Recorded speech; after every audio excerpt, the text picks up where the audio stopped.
Ladies and gentlemen, welcome to Opinion Machine, the show where we talk about all things gaming. My name is Killjoy, and today we're going to be talking about Deep Rock Galactic and its most recent release of Season 6, which is called Relics of Hoxxes. This is a brand new season. It's been a while since we've had between 5 and 6. It might have been about a year, a bit longer than a year, because they've been working on their other Deep Rock game. But here, just want to talk about what's going on with the season, kind of give my initial thoughts on it, what I've played, and how we go from there. This isn't a crazy big season, but it does add a brand new area, which I think is kind of the main part of it. So we have this new area called the Ossuary Depths. I'm not quite sure how to pronounce it. And basically what this is a very, very old, ancient part of Hoxxes that's only just been discovered by the mining company. And it is essentially a fossilized cavern with like bones and all kinds of things like that. It's actually a very cool area. It's one of those ones that isn't too dark. Like Hollow Bow is like really dark, and then you've got like some of the others that are a bit lighter.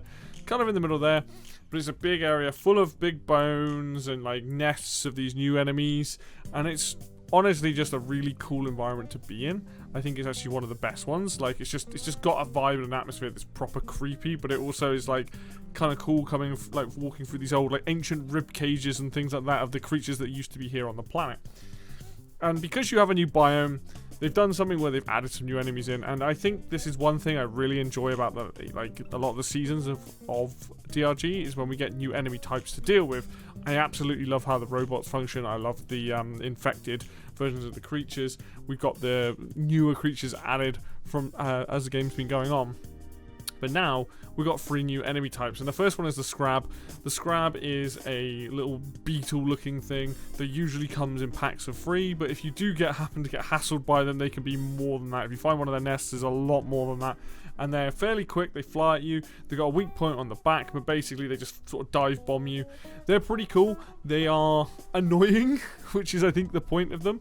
Like you're trying to do stuff and they're just kind of getting in the way. They're not as annoying as the little robots that sort of charge you, but they are annoying, but they are fun to deal with. They will pop out of the ground. The new lines that the dwarves have for them are pretty funny as well, but they're a new enemy type that is purely just about pestering and harassing you while you're doing it. You also have the pit jaw, and now the pit jaw is proper, like, it's one of those ones that's proper creepy. If you don't know it's there, it's like a shock of being grabbed. It's like the opposite of a cave leech. If you've got heightened senses, it makes it a lot easier to deal with, but if you're walking along and suddenly like you're like, what's that? And like, the floor's trembling a little bit, you're like, uh-oh. And this thing comes out, grabs you, and just encases you and pulls you back into the ground, which then requires your teammates to shoot at it, or if you've got Bosco to shoot at it, for it to either run away and move somewhere else, or for you to kill it there and there. These are really, really cool. You can spot them. You have to be keeping an eye out on the ground. It's like little black parts of their like beak pincher things pop out like sort of there, and they're sort of twitching. But if you're not paying attention, it's very easy to get grabbed by one of these things. It's only happened to me like twice so far, but I am very aware that especially when you're in the Ossuary Depths, they can be anywhere.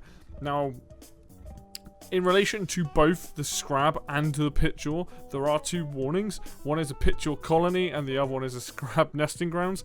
Both of these things are pretty nuts. It just basically means expect to run into a lot of this enemy type, which is really cool. I love the warnings. I think they add an extra element. The Scrab nesting grounds one, very much a case of I don't know, I want to say like a minute, every couple of minutes, you've got Scrabs attacking you. There's nests everywhere. They're kind of all over the cave.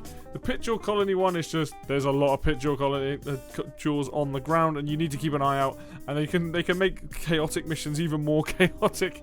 But it's fun. I do really enjoy it when these guys create new enemy types, because then you have to think about it, because you don't always run into them. I hardly run into the robots or the nemesis or even the lithophage stuff. Obviously they add it into the warning so that you're more likely to come across them. You then obviously got the thing that sits on the plant that sits on the wall that spits out things, and you have to shoot at different points. There's so much stuff. There's so many enemies types now that it's really cool to have the variety, and I'm glad they continue to add to that. The last enemy type that they've added into this is the Bone Collector, which is like a Scrab that seems to collect bones. You shoot it, you follow it, it leaves a trail, you follow it back to its nest, and you get like a new like nested part of the map, which is actually a different color. And within that's the season event, which is the Osseum gems. You collect these gems to unlock script. for the performance pass and for the season tree, and it's a cool thing. It's kind of like how you have a collector or something, you know, runs around, shoot it down, and you get some stuff out of it. But in this case, you get gems, and you have to follow it to its nest, and it can be it's one of those things where like if you find a helmet, you'll see a part of the map where it's like, oh, that's where it is. It's been there the entire time. You probably just didn't notice. And so that's really the main thing of this whole season. There is, on top of all the enemy types in the area, a new mission type called Heavy Extraction, and Heavy Extraction is actually kind of fun.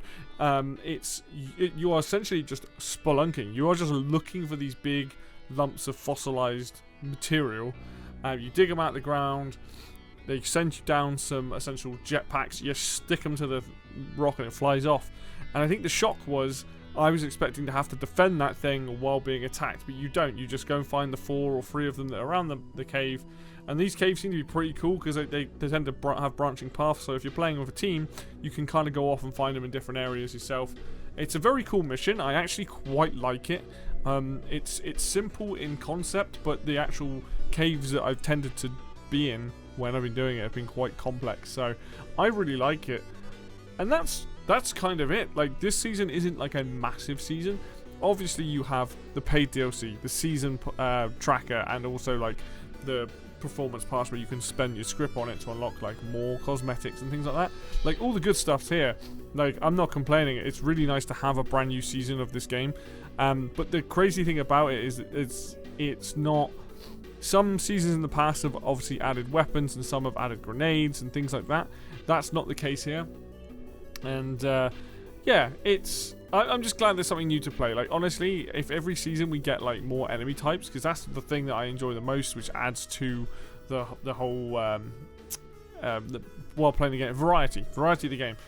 There's plenty of weapons, there's plenty of stuff to unlock, plenty of cosmetics, all that sort of stuff. But having enemy variety really helps. But yeah, that's about all I've got to say on it. All I can say is really that I'm glad to be playing Deep Rock Galactic again. It's really cool to have all this stuff back, and I hope that this isn't the last season. I'm really enjoying it. I'm going to take my time with it. I would love to see more seasons come down the line, maybe with something different that hasn't been done before, or something crazy. I don't know what else you could do. Like, I know they don't want to overcomplicate each character. Like, I don't think adding a new weapon necessarily is the correct thing. Like, maybe, because I think there's 3 main weapons, 3 sidearms, so you could push that to 4. But I guess like the problem with doing that is it's complicating it with like the extra doodads to go along with it. So, but it would be cool to see something like, you know, another new area if they decide to do that, or some kind of crazy boss fight. Like I was saying some friends recently, it would be really cool to have like a journey to the center or something where you fight like a massive like glyphid, like bigger than the ones that are already in the game, like some crazy raid boss thing. I would love to see something like that in the future. But as it stands, Season 6 is more of the game that you love. If you loved the rest of it and enjoyed it, it's just more of the same, and it's great. And I really appreciate the new area and the new enemy types, and that's good enough for me. And I hope that these guys continue to make it, and I hope that people keep supporting it, because I'm one of these people that's like, I just want this game to keep growing and growing and growing. I'm very much looking to Road Core, or I think that's what the new one's called. So here's hoping more DRG stuff in the future. Always excited to play it. But anyway, that's going to do it for me today then, guys. Thank you so much for watching this video. If you like the video, please hit the like button. It helps out a lot. If you want to stick around and see more content, like either on DRG or other games, then hit the subscribe button. And until next video, I will see you then.